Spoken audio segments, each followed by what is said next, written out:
everyone, it's Cheryl from Teaching 2 and 3-year-olds. I thought I would take you through how I set up our art table during the first few weeks of school. And actually, we use this technique throughout the year now and then, but especially at the beginning. And the reason is 2 and young 3-year-olds are busy, and so we have found that setting up an inviting art table where they can come and go makes it so much easier.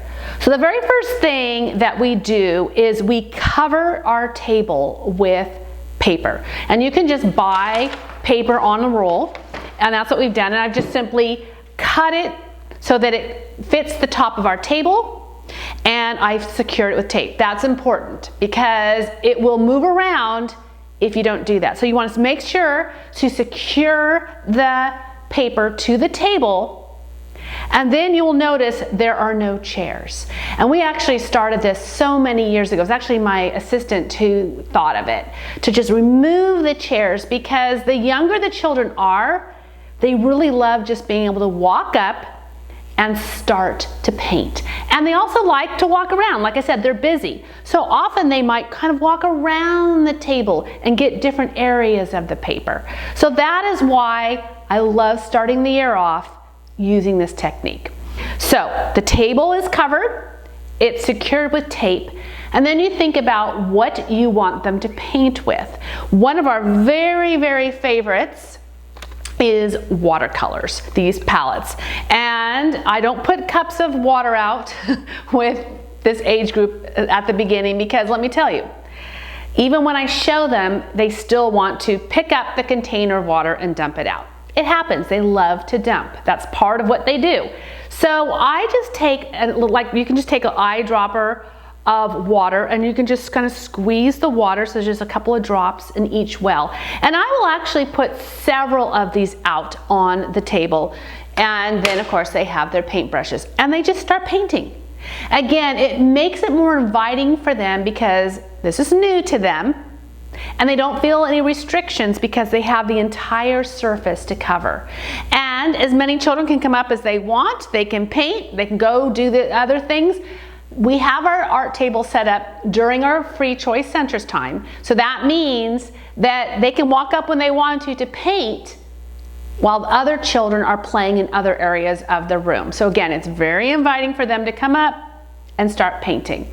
Another thing that I like to do is just take some tempera paint, washable tempera paint, and you can just put it in little containers, and you can give them brushes, and they can just start brushing on the paper as well. If you don't want to use a container, sometimes what we'll do is we'll just actually squeeze puddles of different colors of paint, kind of spread it out on the table.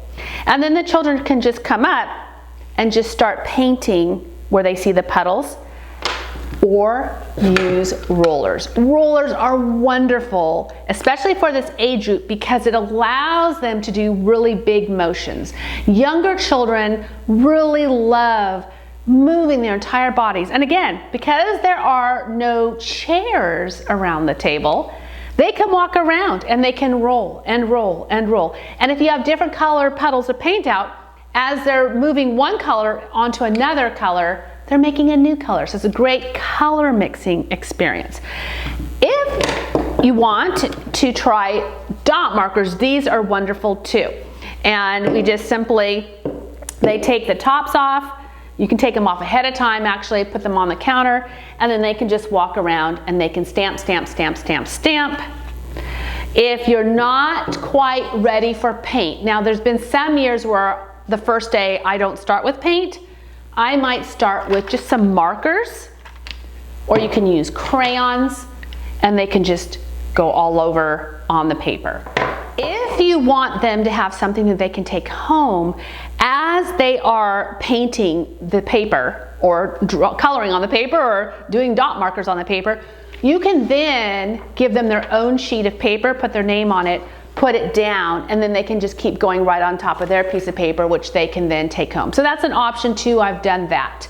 But I love having, actually, even when we do other types of art activities, often we will still cover the table with paper because, especially the 2-year-olds, they will go right off their own piece of paper because they just want to keep going. They want those big movements. So the big paper just catches all that. But anyways, you have this big piece of paper, and then when they're done, it's really easy. You just take away the art supplies, and then you just release the tape. And I've often hung the whole thing up on the wall so they can see it. So they're still able to do like a mural. They can go right up on the wall. And you want to make sure that you show them how to use the materials beforehand. So you don't ever want to assume they already know. So you're going to show them that they're going to take their brush and they're going to dip it into the paint and then onto the paper.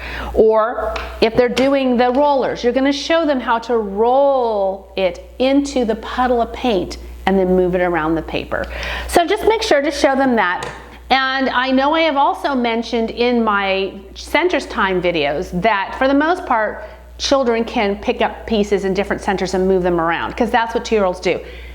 The art table is an exception, and it's very important that they learn right from the beginning that the art materials stay at the art table. And that's why supervision is required, especially at the beginning when you're just showing them, because oftentimes this will happen where they're painting and they hear something and they turn and they see something and they just start walking with the paintbrush. They're not even realizing it. So you want to be able to watch this area. And sometimes, since this is available during Free Choice Centers Time, which can be up to an hour long in our classroom, we will have several children coming at once, and then this table will be empty. There'll be nobody around. If that happens, I might take the paint and just put it up on the counter for a while. So then I can move around the room. I don't have to be watching the paint. But as I said, as the year progresses, the children learn that the art materials do stay at the art table. So this is just a little tip I have. I've been often asked, how do you introduce art to this age group? And this is how we do it. Make sure to be following Teaching 2 and 3-year-olds on YouTube and press on the bell icon because every time I publish a new video, you'll be notified. Thanks for watching.